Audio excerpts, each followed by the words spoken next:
A very warm welcome to all those classical musicians out there who want to grow and expand a creative lifestyle both on and off stage. My name is Karin Bonelli. I'm flutist at the Vienna Philharmonic Orchestra, a passionate explorer and seeker in musical and personal growth, and founder of Penthesilea Academy, the most innovative masterclass designed for audition preparation. This podcast is for you if you're searching for new ideas to elevate the productivity of your musical practice and your level of focus and expression on stage. But that's not all. In each episode, you will find bits and pieces to integrate into your everyday life, as well as new perspectives and insights by our experienced and passionate team and guests. Music is not a job.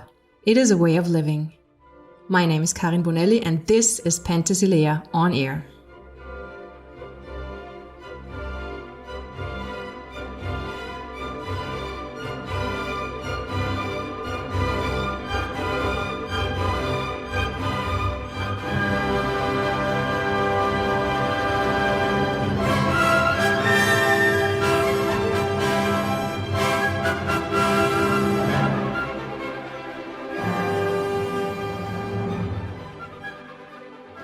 Welcome to our first episode of Penthesilea on Air podcast. Today I'm going to be talking to Barry Green. Barry Green is a native Californian who served as a double bass player in the Cincinnati Symphony Orchestra for 28 years. But he's not only an accomplished orchestra musician and soloist, but also an experienced educator. He was the executive director of the International Society of Bassists and taught at the University of California, Santa Cruz, the University of Cincinnati, and the Ohio State University. He even wrote method books for double bass teaching. As the author of 3 visionary books, he became a leader of the Mind Body Artistry connection like no other. One of these books will be the main topic of our conversation today, The Inner Game of Music, published in 1986. The other 2 are The Mastery of Music, 10 Pathways to True Mastery, and Bringing Music to Life. Up to this day, Barry is bringing his wisdom and experience to the musical world through workshops and by creating his own teaching programs as well as ever innovative concert experiences. Our conversation today will evolve around how our mindset influences our onstage experience, how his books impacted the educational systems of music universities, and what really makes a difference in an audition or a concert. A very warm welcome to Barry Green this afternoon. Hello, Barry. Hello, good afternoon, good morning, good evening, wherever it finds you. Thank you for being with us. Yes, we're calling from Cincinnati to Vienna, so we have quite a distance here. But still, music combines people around the world. So let's get started. As you know, Penthesilea Academy is all about the mind-body artistry connection. And basically, somebody sometime must have started this whole conversation on a holistic approach to music making. And I think that you really were a visionary with your book, The Inner Game of Music. Have you always been a seeker in this field, or did it just come to you through Timothy Galway and The Inner Game of Golf? How did it all begin? Well, that's interesting. It is an ongoing evolution that continues to this day. But I started out as principal bass with the Cincinnati Symphony, actually very young, at the age of 21 years old. Wow. But at that time, I had a rather traditional upbringing as far as my pedagogy is concerned and my teachers are concerned. And it was probably, it's in 1967 is when I really joined the Cincinnati Symphony. So it was 12, 13 years later that I got into the inner game around 1980. And that's when my first major psychological evolution took place into this spirit world of recognizing the difference between a awareness approach, a Eastern philosophy, essentially, because the inner game is essentially based on Zen and Eastern philosophy. It's been around for thousands of years. And our traditional Western style of music, which is very instructional, achievement oriented, pressure oriented, goal oriented, result oriented, as opposed to a focus that's more consciously based. And so when I first met Tim Galway and worked with him for several years in developing the inner game, I was teaching also at the Cincinnati Conservatory of Music, and then also at Indiana University in Bloomington. I took a year leave of absence. That's when I actually taught for my former teacher at Indiana, and that's when I first got into the inner game. And so I was literally dealing with a lot of students at both institutions, being away from the orchestra. And what I did, we have an expression, I pulled the rug out from underneath my students, from telling them everything what they had to do, being a real how-to traditional teacher, and to now making them start being responsible for their learning and getting behind them, getting so that they hear and see and feel what I feel, and combine that with my pointing them in a direction so they could experience it themselves. We call this experiential learning. But so when a student would ask me a question and I would show them how to do it, they would almost resent the fact, now, wait a minute, you're the teacher. You're supposed to tell me what to do. So that was a example of the first major evolutionary shift from this pedagogy of do instructions versus awareness instructions. Mm-hmm. And that took place around 1980, 81. Yeah, and the book was published in 1986, so it's nearly 38 years now since the publication. Do you feel that in the educational systems in Europe and the US, the book and your philosophy really had a big impact, so that it really changed the way people looked at their work? Because that's my impression, actually, that this was a visionary book that inspired people to look at it in different angles, and not only tell students just spend your day in the practice room, close yourself in the practice room for 10 hours and try harder. I think it opened the door, didn't it? Oh, absolutely. I mean, yes, I would say it was one of the first major publications that brought this kind of approach of learning to the music world. The inner game of music is in about 10 or 11 languages. It's in audiobooks. It's in a digital format. So it's gotten around quite a bit.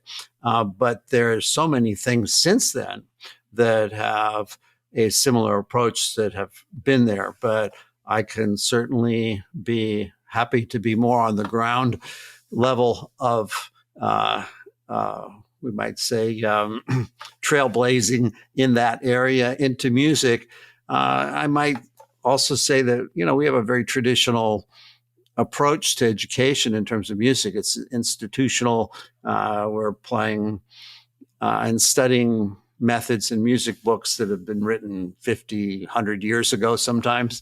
And so we're not exactly at the forefront of technology and or pedagogy as you would compare to business or medicine or science, which is a worldwide thing where we're all literally connected. But now I would say we are.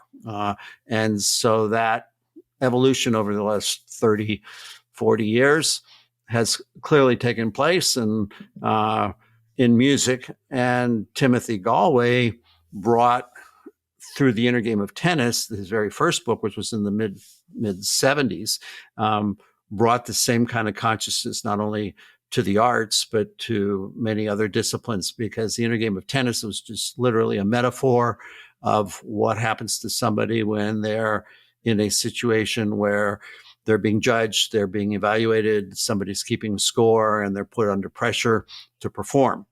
So this went for sports, it went for theater, it went for science, it went for medicine, it went in many areas where you have advanced a skill and you're under pressure and you have to produce. And so this has been going on a long time in other areas. And even that philosophy, which is simple, basic attention-based philosophy, pay attention to what you're doing and tune out all of the caca or all of the noise that gets in our way. Yeah. That's been around a long time. But musicians in general, a little slow come to that. But after it came out, the inner game of tennis, which was the original pedagogy by Timothy Galway, musicians had been reading that book for quite a while because that came out in the mid-'70s. So I'm 10 years later where I developed it in the arts. And so at that time, musicians had their inner game of tennis books around. So now they had more choices. So it's kind of nice that in the very early years when the book first came out, it was reviewed by the French Horn Society, and they gave a nice, thorough review. And in the end, they said, and oh, by the way, the inner game of music is also very good for tennis. So if you get the crossover goes both ways, Sure. And essentially it's the same book, whether it's tennis, golf, skiing, business, work. Timothy Galway has written other books as well. Yeah. And then that was about the mind. I mean, my work, you mentioned about consciousness, in the 90s, I wrote my second book, which was The Mastery of Music, which is more about the human spirit. And then in about 6 or 7 years later, I wrote the Bringing Music to Life book, which is essentially the inner game for the body, so that the three books combined make up Mind, Body, and Spirit, which is holistic for the whole person. So it's not just the mind, but that's a big part of it as well. But as I feel that still sports people are much ahead in their education. And also if you look at professional, ski racers, they have their team of physiologists and psychologists and everything. And we don't have that. That's why we created Penthesilea Academy. And I often wonder, well, these two occupational groups, they really quite similar, but still, do you see differences in the approach towards the work? Because we as musicians, we have to do our work much longer. We usually play until we retire or even longer. And we have to have this ongoing discipline throughout our whole life. So it really becomes a lifestyle. So where do you see maybe also the differences between sports people and musicians? Well, I agree. We need the whole team, whether we do this ourselves and have to find these disciplines ourselves. That's some of it, it's our responsibility. Some people engage in that because, in fact, that's why when I did the Bringing Music to Life, that was very holistic. It's about vocal, rhythm, and movement skills. So what I did to develop that work is that I went out and this is a 4-year project. I went out and studied voice lessons. I took all kinds of drumming lessons of all styles of drumming and improvisation. And then when it came to movement, I took every movement class that you could imagine that fit with expressing and activating our body as performers. For me as a bass player, I used to sit on a stool. And so my body is cut off from the waist down from playing. This is way back, even before the inner game. I would stand more traditionally with the orchestra, but in terms of my legs and my hips and my body, I wasn't moving like a dancer. And now from my NIA classes and from my yoga and my other classes that I have gone out on my own to find out, it opens those muscles, it opens those parts of your body so that we begin to move like a singer or an actor or a dancer or whatever it is, because it's really the person that's doing the expression. And so it's but to convince a violinist who sits back and plays without movement, with their legs crossed, or a drummer or a conductor clearly has to use their whole body. The musicians sitting in the orchestra don't. The people performing in the media, on television, we're a total visual culture now. So they have to move. They have to be engaged. They have to look good, as a matter of fact. So the wellness to being in front of the camera for national or international broadcasts is there. And so this brings on a new responsibility that we have to whether do it on ourselves or have it provided for us. And even some workplaces are starting to do that for us that didn't even consider that. They have wellness programs. They have encouragement, whether they pay for it or they provide it for the musicians, but that will be a part of it. And then in some entertainment cycles, certainly in the popular field, they're already there. I could guarantee you Taylor Swift has her massage people. She has her movement people. She's got every kind of a team behind her that you could imagine. And other people, comedians that have to use their body, that have to engage with the public. It's all the same. It comes from the person. Is that also in American orchestra? Do they have those people? Because in Europe, it's not yet there. So we're waiting for it. It's happening. Okay. No, it is happening. Absolutely. I have on my website, you might, whether it's possible to refer to that or not, Sure, but I have several articles on that. And the one article that has received a lot of attention that I'm most proud of is called the chair factor. It's called From Good to Great, the difference between good and great. And it evaluates orchestras based on observing the string sections, noticing how many of the string players' backs touch the backs of their chairs. Okay. Why is that an indicator? So if they're sitting back on their chair, that means that their body is relaxing into the chair. Whereas a orchestra where everybody's on the edge of their seat, now the woods, you don't have to talk, you don't have to have that conversation with flute players. It's not going to happen, or trumpet players, because they have to be engaged if they're using their breath. Of course. But the string players don't necessarily. And so they tend, they have the option of standing while they play or sitting in a position so they're engaged. So it could be like they could stand up, but their entire body is engaged. And so when you see 100% of the string players playing on the edge of their seats, including the bass players, you know that they're engaged. And that's the difference. And when you see a high percentage or 2 or 3 people that are sitting back, then there's something wrong. You're going to look at those people, first of all. Okay, and that's interesting. You'll notice approach. them. Yeah. Okay. And so, and then in the article, we discussed through unions, which is American, the pressure that they have, that they're now in the media playing on television. I talked to the heads of the unions.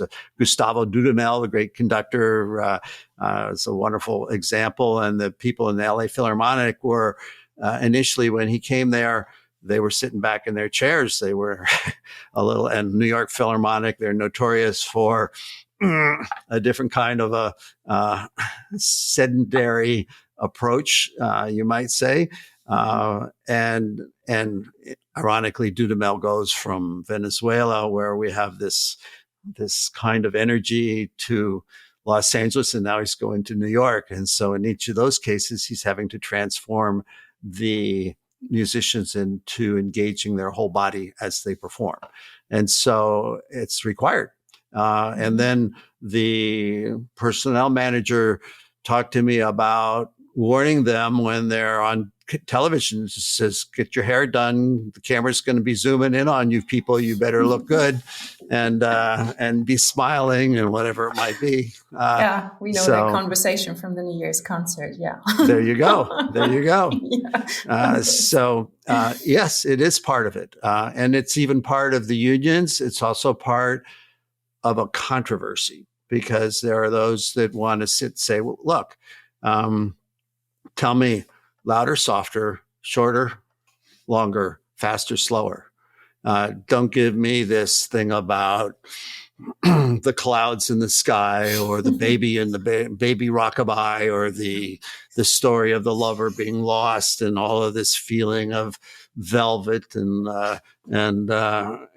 coarseness and Velcro and all these different textures. Just tell me what you need. That's different than what we hear today. Yeah, interesting approaches. Wow. So the pressure on classical musicians has even risen till the 80s, right? Because of all those visual and business aspects as Absolutely. well. So the inner game actually is more than ever something we should apply, I think.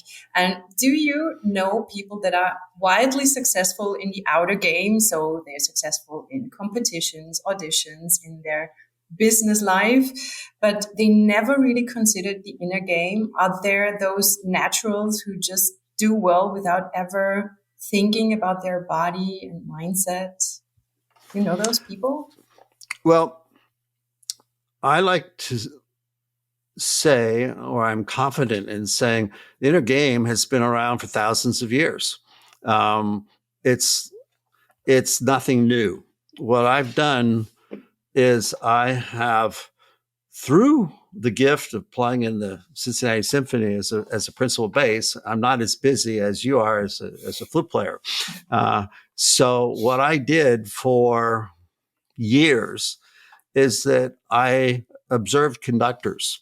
Essentially, I look at the orchestra as being the body of the human being as well. So the conductor could be the brain, and then we are the body, the musicians, following the instruction from the conductor, because we're interpreting we have to take their tempo, we have to take their interpretation. So it's a larger microcosm of of the human being. So what I did to codify what I notice as what works and what's natural versus what causes tension and stress is to pay attention to the instructions that the conductor was saying and the language that they were using. And so when I would look at the clock as to notice what time it is on where we are in the rehearsal, versus when I wouldn't look at the clock because I was so engaged in what I was doing, that's what I wanted to bring consciousness to what's happening. Now, that's a very difficult task, because how can you bring consciousness to an unconscious state? When you're so engaged, if you're evaluating and judging something, then you're no longer conscious of what you're doing. You're doing multiple things. So that's a challenge in itself. But that was my challenge. So I paid attention to conductors that engaged us in such a way that we were not paying attention to anything but music. And then when they gave us instructions so that I was paying attention to the clock or other things, or able to write their instructions down on the side of my bass, these were no-nos. These were outer games. So you asked me about outer games and inner games. The conductors never heard of the inner game before we wrote the inner game of music or the inner game of tennis. But they've been doing this for decades. There's classic teachers and conductors and musicians that have been living this philosophy of a conscious means of communicating and expressing themselves. And all I have done is I'm saying, hey, when this thing really works and when we're really involved, this is what they said. And when this doesn't work, this is what we hear.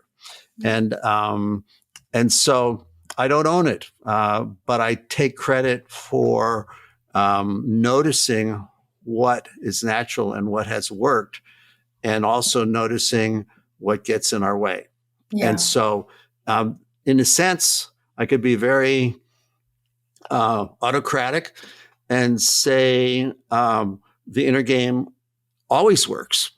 And it's always going to be better because if you're paying attention to two things, you can't be as focused as you can when you're paying attention to one thing that has 100% of your attention. If 10% is worried about something, or 30% is intimidating, or is giving a bunch of instructions and you're following the instructions, it's not going to be the same as it coming spontaneously from you.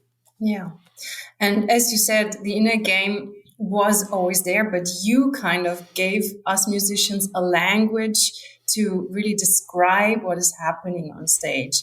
Most That's of correct. all, this concept of the performance equation, I love that a lot because that puts into words something that seems so complex and makes it very, very clear. So I try to describe it very shortly to those who may not have read your book. The performance equation basically says that your performance in that moment, on that day, equals your highest potential for your performance minus the interference in your head. So the nagging voice that says you're never gonna do it, and the self-sabotage and everything like that. It seems so crazy. And if we look at small children or very young players, they don't seem to have that. They're so much in the moment and they're so much in their playfulness. So why and at what point in our lives does it happen that somehow this inner critic creeps in?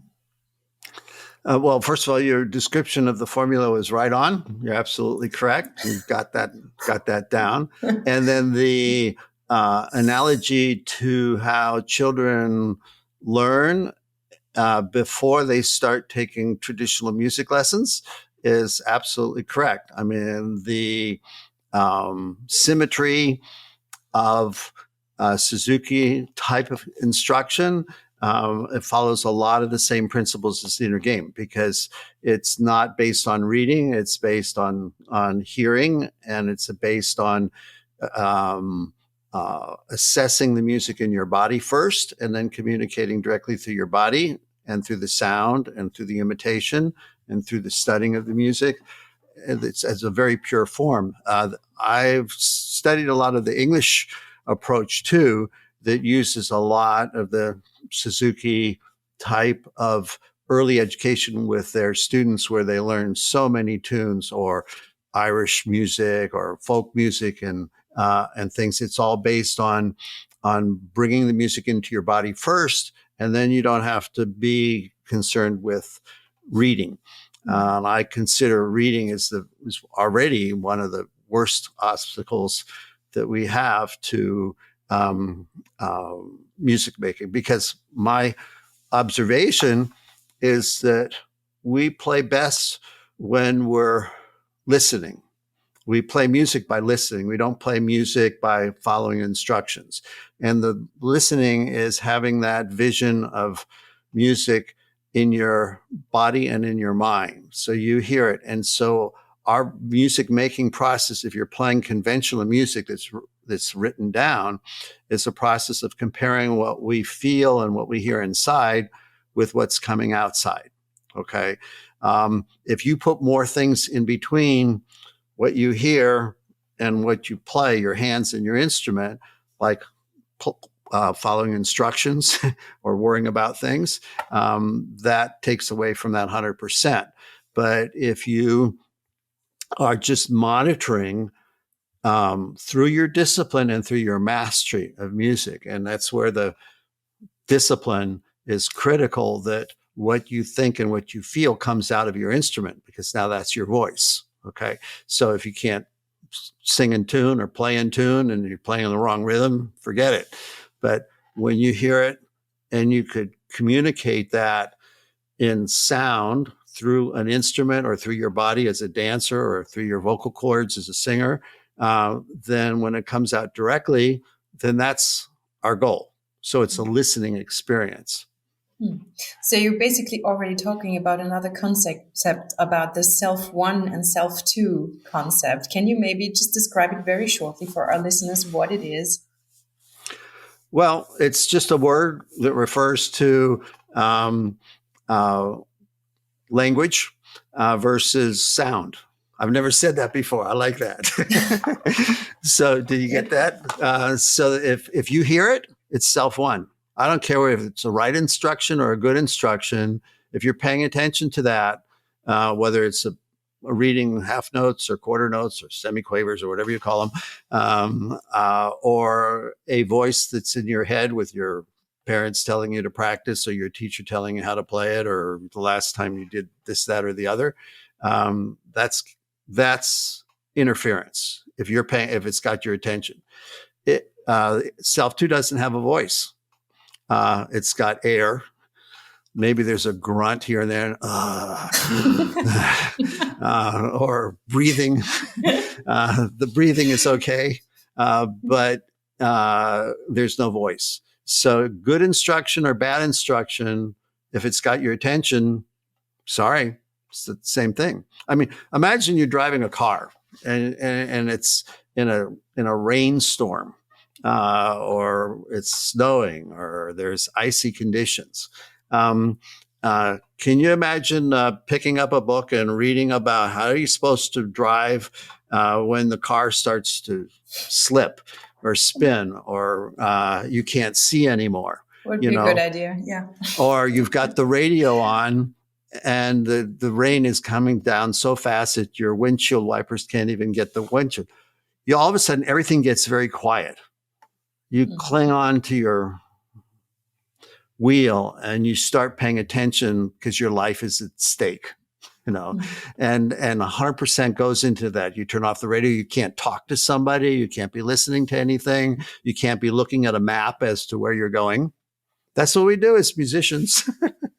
Or imagine being a surgeon, and operating in an operating room. I mean, some surgeons I've heard, they like to have popular music on to keep them relaxed so that they can concentrate. But they're not talking about football games or music concerts when they're operating on somebody. It's a pretty high intensity focus on what they're doing. Yeah. So self two is the voice. Actually, the voice. So being the presence, the awareness. Is self two the same as the awareness? I think, I don't know. I haven't thought of it like that way, but it is the is. Yeah. It is what it is. The actual sound, the actual experience. In the flow of doing things. Okay. Absolutely. And can we really practice it to a degree that we always play from that state? Is that possible to practice this being in self too, being in the awareness? Well, you forgot about the second word, which is game. Yeah. Inner game. Okay. So the inner is the self too. The game is, well, that's another game that's going on. You're going to either be 100% or you're going to be something less. And so the answer is we're always striving to be at our best, paying attention to what we're doing. But sometimes it's in relationship to the actual, this is directly from Tim Galway, to the volume of the distraction. Okay, so what is the volume of the contraction? That's the amount of pressure you have. That's how loud is the voice. So if you're trying to practice and you're at a school and outside they're doing construction and they have the machines going and the jackhammers and all of these noise, and then people are running up and down the hall and you're trying to practice a slow movement of a Mozart sonata. It's kind of hard to tune out all of that noise. But it's a good practice, actually, for that, being on stage and staying focused. Well, that is. and it might be, and there are times when you can practice your ability to concentrate under pressure. That's why we play for other people. That's why we play for, if you play a solo piece, that's why you might want to play for your family, for friends, you might want to play a low pressure situation. You might want to play a modest concert in a retirement home. You might want to do it 3 or 4 times before you go play it on the concert stage or for a recording session. So you build up your ability to do it. But if you start from the practice room and then you go right into a recording session or the highest pressure of performance, that's a big skip. So it's in relationship to that, and your success is going to be different all the time. I lose my inner game all kinds of times, but I play it pretty well. I catch it pretty quick when I'm distracted and that voice comes in, because it's very seductive. If somebody is yelling at you or talking to you or whispering to you, you could ignore it. But if they're screaming in your ears, it's kind of hard to ignore that and turn away from it and not be what we say sucked into it, not be engaged into something when somebody's saying, "Whoa, so this is really collapsing." That's why we call it a game. It's no matter what happens, you're better playing an inner game than an outer game. You'll never do as well playing an outer game. It's like if a house is burning down, and the question is, you're concerned about surviving the fire. So do you want to spend time trying to fight the fire and put water on the fire?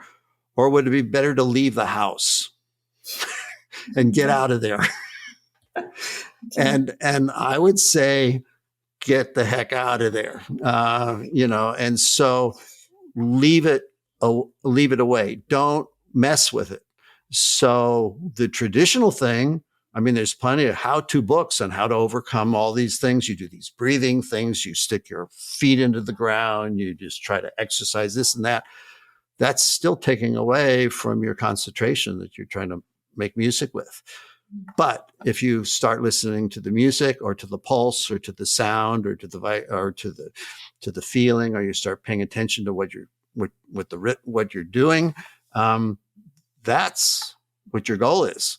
And these other things will go away. So what's your favorite technique to bring yourself back into the music? Do you have this one favorite thing you do when you feel, oh, now I'm getting really distracted? It's my ears.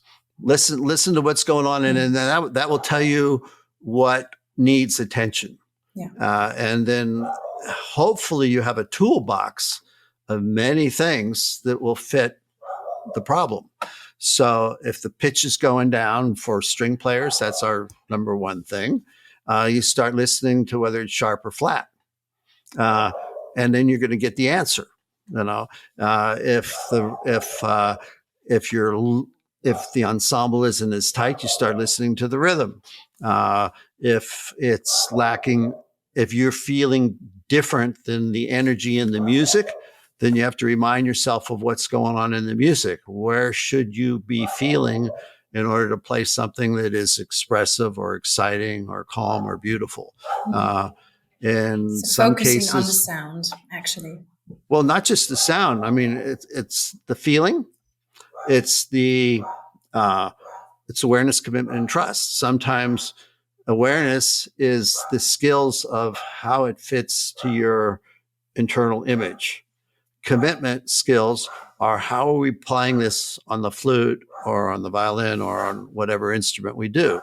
That has to do with the technique. Well, you can't monitor commitment while it's happening. You got to know what you're doing before you do it. So sometimes in a millisecond, a very, very short period of time, you could remind yourself, this is a passage, I have to pay attention to the third finger, or I have to make sure that this note lines up with the oboe player, and then you're ready to go. And then when you play it, it's there. So those are commitment skills. And then the trust skills are the classic inspirational, it's my dog, inspirational, real stuff of what the music represents emotionally or spiritually or visually, the character, the quality, the expression, the singing quality, the movement, those things. So all of those things are in your toolbox. And the question is, what's missing and where are you? And once again, so you're listening and then you're assessing, are you there? And if you're not there, you'll be reminded. Then you have to know, well, what do you need? Just like when you're driving in a car and you get lost, you got to know where you are and you got to know where you have to go. You can't do the same. You can't turn left every time you get lost. So basically, it's getting all your senses back into the music. That's true. Yeah. And knowing your skills. And that takes practice. Yeah. And you'll always use it. You've never, human nature, you're always going to have that voice come in. So forget about thinking you got it mastered. I mean, the greatest performers, and all they're concerned about is their concentration. When you're a real master of your instrument, all they want to do is people have an expectation. When Joshua Bell plays the violin, they want to hear him at his best. They don't want to hear him at his less best. So his whole concern is every time he steps on the stage, he's got to deliver his potential. And he knows the notes. He knows how to play it. And so that's the challenge. When you're the master of the instrument and you've done it before, it's not going to be the same today. You are going to be different every day. You're going to have your good days and your less good days, your days when you're free to concentrate and you got great concentration and you're in the flow, you're in the groove. And you're going to have days when it's not there and you have to remind yourself what to do. The value of the inner game or all these discipline is strictly, it saves you time. It allows you a quicker recovery to get back on track. Yeah. And you already mentioned the basics of the inner game, the awareness, will, and trust, the three basic skills. And in your experience, which one is the hardest to achieve? Because in my teaching experience with flutists, of course, I always see that trust is really hard to master for most of them. And pupils usually try to compensate the lack of trust with more will, more trying. So it gets kind of a vicious circle. Less trust, more trying. Less trust, more trying. What's your experience on that? Talk about distractions. That's a distraction. That's a loud noise and my dog barking all the time. Yeah. And so we have three possibilities for distractions. Number one is you could change the circumstances. So we could go to another room, or I could put the dog up on the third floor and put him away. That's one solution. Another solution is that you pay attention more to what you're doing. Well, we're trying, but it's not working that well because the dog's loud. So I closed the door. That helped it. And then the third solution is that you integrate it. You make it work for you. And so that's not going to be an appropriate solution in this case, bringing the dog down and let it bark for us. Or if we're playing, then you just practice your volume of how you can play louder than the dog is barking or something like that. To integrate that. Yeah. So you have choices, but you don't sit there going crazy. So I did something about it. I closed the door. That's one thing that I could do. Perfect example. So, thank you. Yeah. So now, what was your question? My question was that in your experience, what is the hardest inner game skill to master? The answer is the student, because each student's different, and the culture. You know, your culture in Vienna is different than it is in Japan or in Africa or in South America. Or in the South of America or in the New York City. I mean, we all bring different baggage. We all bring different challenges. And so as a master teacher, once again, your toolbox is how good are you at communicating what needs attention. So if in Vienna, you have a lot of students have trust issues, then you're going to be dealing with that. So essentially, you have to get on the same page. You have to convince them somehow of what you believe or what you are playing is desirable for them. And so that they could join you saying, do you want this? This is the sound of this passage when I'm feeling excited. This is the sound of this passage when I'm feeling passionate. This is when I'm feeling love. This is when I'm feeling calm. These are trust examples, when it's a dialogue, when it's a conversation, when I talk to you, when you talk to me, that's a trust technique. And now when you just play the notes and you're only thinking of that, or when you're worried about whether it's right or not, is that the sound that we want? So once you agree on that goal, then you could move down that path. And if you have 10 or 20 students, you're going to have 10 or 20 different variations of what it is that gets through to them. They're all different. All the students are different within reason. But if, as you say, if so many of them have more trust issues, that's what change the game. You've got to let them know that there's other choices, and you've got to always make it easy for them. Make it easy and accessible. No stress, total pleasure in taking a journey together, a total trust in you as the teacher, that they'll do whatever you ask them to do. And they're not afraid of you. They're not afraid of the consequences. And that's kind of the way I think to build that up. Yeah, more playfulness in general. Mm-hmm. Yeah, okay. But if we start to really apply the inner game, isn't it that we also have to redefine our idea of success? Because in our actual musical world now, I feel that with all this perfectionism, and sometimes it's also very superficial, we focus much more on the outer game still than on the inner game. And outer success is something else than inner game success. So what's your definition of success? I'm curious. That's interesting. I love your questions. Bravo. Thank you. So I think that's going to be dependent on the end product. You're playing in a great orchestra. Okay. So you play solo flute.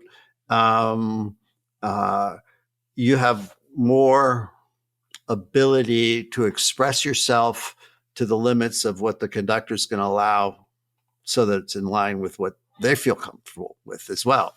If you're a string player, you're in the middle of a section and you don't have any free will in terms of your ability to express yourself other than to blend with the section and to interpret the conductor's will. So solo players have a different role and a different expectation than 2D players. You know what I mean? 2D ensemble players. Sure. If you're playing a recording session, if you're playing commercial music, the rules are completely different. They don't care about any of this stuff, and it's not important. They just want the track. It's got to be accurate. It's got to be this way. And that's what you're hired to do. So the question is, when are you engaged as a human being expressing yourself totally in that vision of what you want in yourself compared to the outer vision of what you're playing as an individual or as a teacher or as a performer? I mean, there's an inner game teacher as well. And in some cases, you're dealing with a total mechanical experience. It has nothing to do with the inner game. You just You could be stressed or you could be calm. Doesn't make a difference. You just have to do what you're supposed to do, and that's your job. So success somehow is to find this highest potential as close as we get to it, as we can get to it, right? Yeah. Now, interesting that Timothy Galway, one of his biggest clients initially, where he developed, I developed the inner game by observing conductors, okay, in the orchestra, what worked and what didn't work. Timothy Galway codified more the inner game by working with telephone operators, okay, who have a very boring job. They sit in front of a phone and they have to answer calls, okay, all day long, like telemarketing or whatever it might be. And so there's stress. This is not like playing concertmaster or first flute in an orchestra.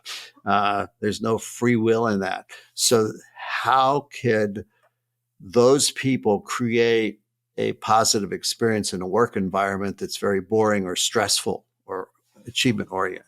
Well, he valued their experience. I think the Japanese were very popular in creating positive work environments for their employees, that where they were invested in the company's success, they were invested in teamwork, they were invested in other things while they were doing routine jobs, and so that they were happy to do that. And then that kind of employment consciousness has been shared in other businesses around the world. They found that it's going to be really difficult to keep your people if they're not motivated, if they don't feel something meaningful by going to work besides just getting a paycheck. Mm-hmm. And so that's part of what we're doing, is that your experience is valuable, how you feel while you're doing what you're doing. So sometimes we have to remind ourselves, why are we doing it? That's commitment too. Yes. That's 1/3 of it right there, is what are you committed to? You don't have to do it. You could do something else. You could quit your job, do something else if it doesn't work. And also maybe going back to why we started in the first place. That's something. Absolutely.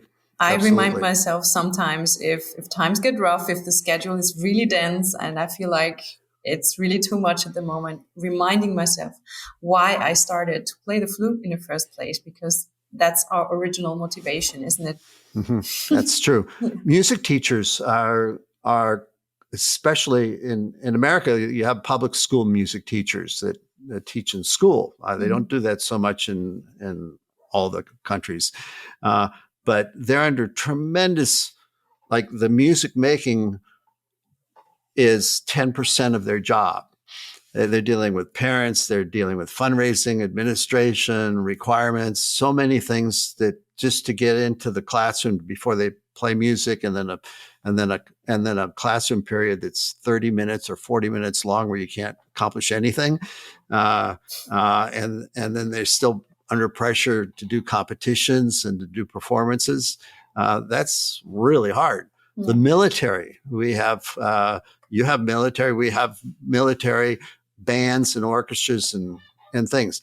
They have a real challenge of balancing the career of they have to multitask. They have to run their organization. They have to set up. They have to do all that kind of stuff. They have to do paperwork just to get to the concert stage, or just to get to their concert band, or to the orchestra position, or to their rock band, or no matter what they play in, they're multitasking. Orchestra players, they could be pretty spoiled because all they have to do is show up 8 times a week or whatever it might be and play their part and play some great music. But you don't have nearly as much stuff to go through as some other people that have many more challenges to get to just the expressive part of what they do. Yeah. Another topic I found. One thing I do want to mention is that when I was always very much aware in the symphony is that we had young, middle-aged, and older colleagues in the orchestra. And in each of those age groups, you had people that are very happy and love their work, and that were what we call jaded musicians that were just grumpy people that you don't want to be around, and would complain and do all whatever at all ages. And so it wasn't about being young and enthusiastic and then old and tired. It had nothing to do with the age. It had to do with the individual, how they felt about themselves as human beings. What do they want in their life? Intrinsic motivation. Yeah. Mm-hmm. And another topic I just want to touch now by the end of our conversation is vulnerability, because it's, I was really touched by how you wrote that vulnerability can really be an asset for you on stage. How so? Because in our society, somehow vulnerability is equal to weakness. And we don't want to show that, but we need to be vulnerable in order to spill out our hearts on stage. So how can we use vulnerability maybe as a tool for us for expression as well? Well, I'll say something crazy. I don't think there's any place for vulnerability in music, or it's not a good thing. Because if you're playing music that's written by somebody else, the script is written, and we're actors, period. In fact, the purest form, as far as I'm concerned, of music teaching is theater, is the stage, because all they're concerned with is getting rid of themselves and becoming the role of whatever personality, the character that they play. And so as we play music, the character is predetermined depending on the style of the music that we're playing and the period. And obviously it's different in every period of music. But in each case, it's not about us. It's about what it is that we're expressing. And so we need to be transparent, and we need to get rid of ourselves, and we got to either get rid of your ego or let your ego get rid of you. Mm-hmm. I've never said that before, but if you have a high enough ego, that means that there's no place for your ego when you're playing something that is very sensitive and loving and kind and tender. It's about being that. So it's about dissolving into what we do. And that's where it's appropriate to clear the slate before we play almost anything or do anything. People talk about meditation. Well, meditation is a process of clearing your mind so that there's nothing there, so that whatever you bring in is what we're going to express. So that's now, as far as the ego is concerned, use your ego to be committed to whatever it is that you're doing and whatever you're asked to play. That's where it belongs. But we have no place for personality. I once did a clinic for high school students. High school was just students from 15 to 18 years old. Was a music camp, and it was a trio, a violin, cello, and piano trio. It's actually a Beethoven trio chamber music experience. And we had Taylor Swift on violin, Beyonce on piano, and Billie Eilish on cello. And so, but they're playing Beethoven. Okay. Actually, Billie Eilish might have done very well with it. But the point was that these three knockout, lovely high school girls were playing Beethoven. They were not interested in Beethoven. They were interested in being who they were. Their ego was a very attractive thing. I did my best and I failed.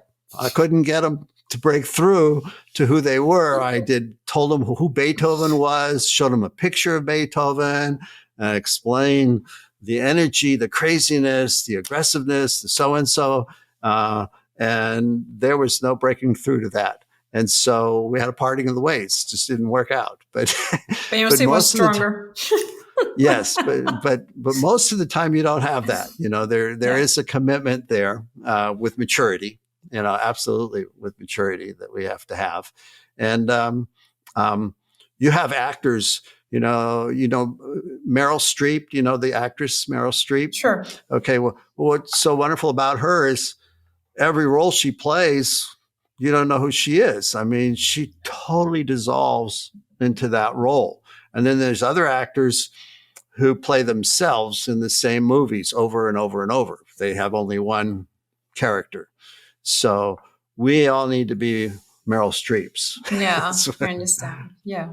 Interesting. Thank you. By the end of this conversation, we have some questions by our community from our students, actually. Questions to you. They asked, do you make a distinction in your approach in working with students, whether they prepare for an audition or a concert, or should we just think of an audition as a concert situation?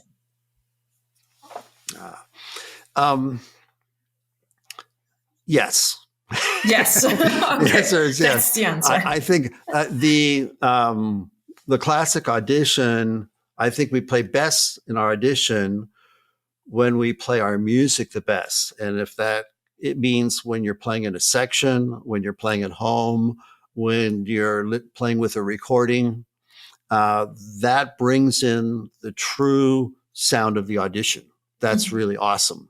But playing an audition to win the audition, to play perfectly, all of a sudden now we're becoming a machine. That's different. It's not the same thing as playing, as a bass player, we play like in Beethoven's Third Eroica Symphony. We could be playing straight eighth notes, dot, dot, dot, dot, dot, dot, dot, dot, dot, dot, dot, dot, like in the scherzo. But it starts out as a rhythm, but then it's the same eighth notes all of a sudden become a harmony. And then it becomes a little bit of a line where we play a little bit something else, and then it goes into something else. So if we don't understand what that function of those notes are as we're playing and play it that way, it's not going to work. But classically, when you have an audition, someone plays Mozart or Beethoven, they're playing these notes like a machine because they're trying to play perfectly. That's not the music. They haven't convinced us that they know the music or that they're playing. So playing as if you're playing in the section, or as if you're playing with a full orchestra, or if you're playing on stage, or you're playing with your teacher, or if you're playing in an environment that best represents the music, that's what we should be after. Maybe also hearing what the others play while you play your part. Totally. Yeah. Exactly. I totally agree. Yeah. Second question was how to learn by heart. You touched it already. How to really embody the music so that you can trust your ability to remember it on stage. Well, memorization skills that's a whole nother area. And frankly, it's as much a separate area as playing music as concentration. And so in some ways, it's not my world.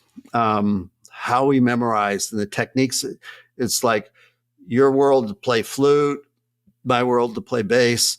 We have things that we have to do to play that well and to be. So your technique of memorization is another part of your way of playing music so that you get it into your body. So the real answer is I'm not an expert in that field. Okay. But I know that the general tools is that we learn on a lot of levels. We learn on sound, we learn on physical, and we learn on intellectual. And so if you have something so that you only remember the melody, that's one thing. But if you forget the fingering, even though you know the melody, then that's the body side that we're leaving, And if you don't remember the exact rhythm so that you could write it down on manuscript, you could put all the fingerings and notations on it, and you could sing it and you could play it on all these different levels, then when your mind gets distracted, you could fall back on the others and you're going to have a sense of recovery. But if you lose your one of those, then you get lost because that's the only way you've learned it was through the tactical measure it. You So, don't have it in your head. but that's So it's already learning a on technique. multiple levels. Yeah, that's Yeah, already that's a the technique. to really consider every layer of the music you play. Yeah. That's just professional advice, but not from an expert. Okay, I mean, still you're an expert. And I'm sure you were part of many audition juries. What were you most looking for in a potential new colleague? It's also an interesting question. It's a very easy answer. I'm always looking for what are they going to do to make me put my pencil or pen down and listen, I agree. And so, because if I can put notes down, I'm listening to technical things. And if they could stop me from everything where I have to say, well, listen to this, that's what I'm waiting for. So you're getting the listener into the moment as well. Yeah, absolutely. And we're listening for, now, I mean, there are some auditions or some people where they're looking for some level of perfection. And so they're listening for something different. But when you have 100 people in a day or 50 people in a day and you want to know the top 5 or the top 3, you're going to remember something about them that was extraordinary. And it's usually musical.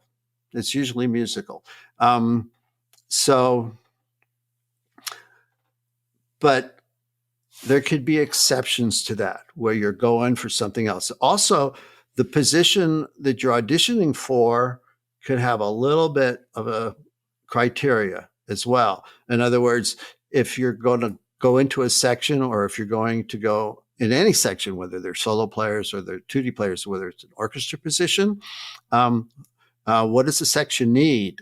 Sometimes it may need more energy. Sometimes it needs somebody that's not going to rock the boat, that's going to fit in very, very well. So the character of the personality could be that a certain kind of a player that could be an exceptional player won't be really good for this orchestra, or for this job, or for this particular audition. So doing some homework to recognize about whatever it is that you're striving for. Are they, what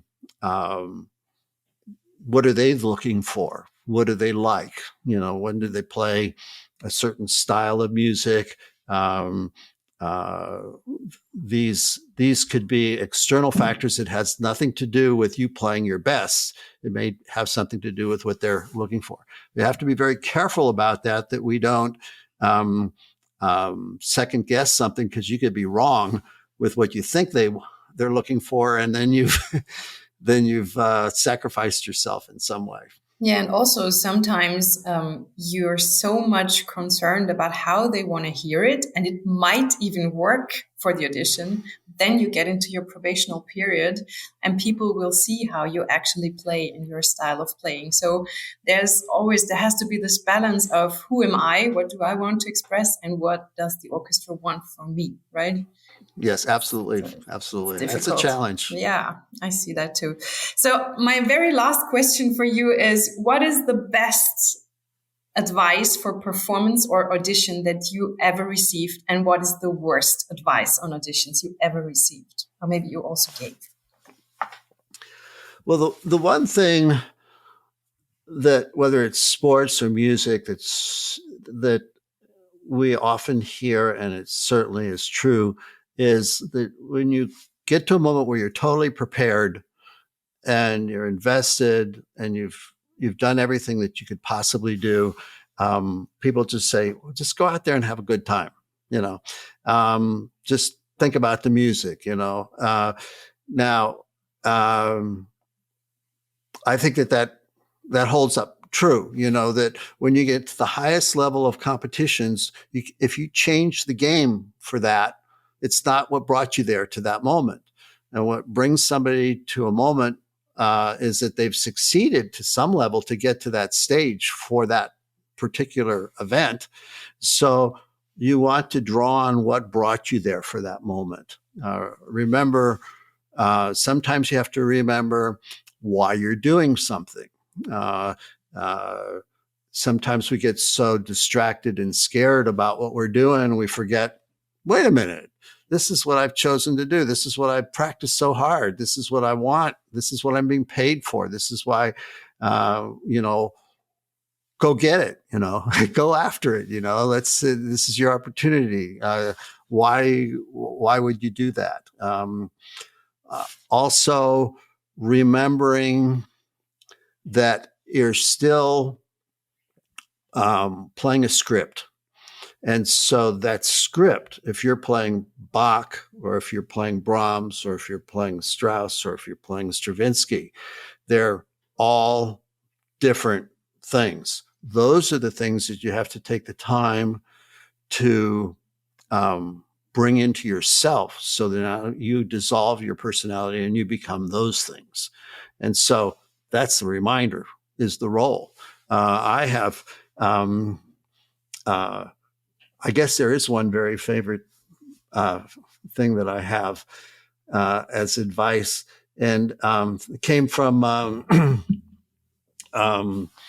Dale Clevenger, a very famous French horn player in the Chicago Symphony. And he told this unbelievable story about having a heart attack and giving gratitude to his surgeon for saving his life. And so he was sharing this with tears and with gratitude to his surgeon, and his surgeon said to him, to Dale, he says, we deal in tissues and bones and muscles and stuff. And he says, what you do in music affects our soul. And he said,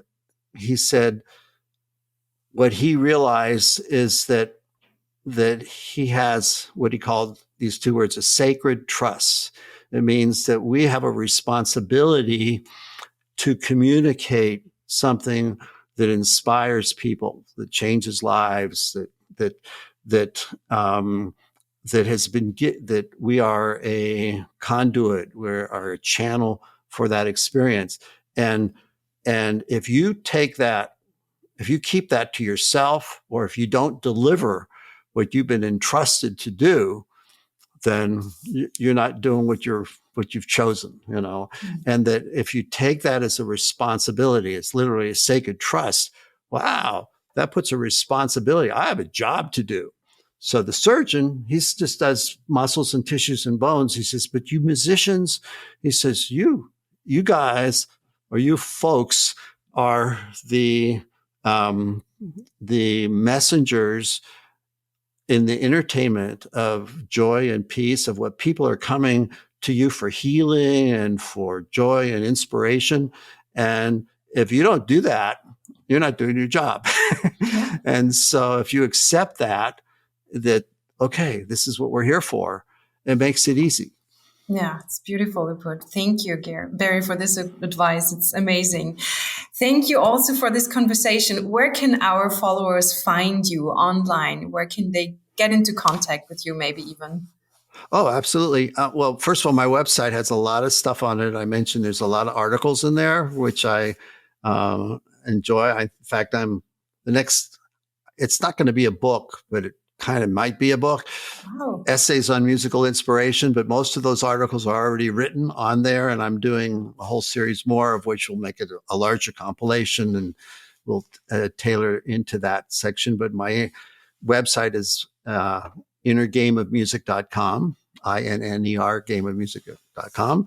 And my email is really complicated. It's BARRY. That's my name, Barry, at innergameofmusic.com. Simple as that. And we'll put it in the link as well. Yes. Sure. Thank you, Barry, so much for taking the time for this inspirational conversation, and have a great day. You still have a long day before you. So yes. Thank you for everything. Thank you. It's a pleasure to talk to you. Bye. All right. Bye now.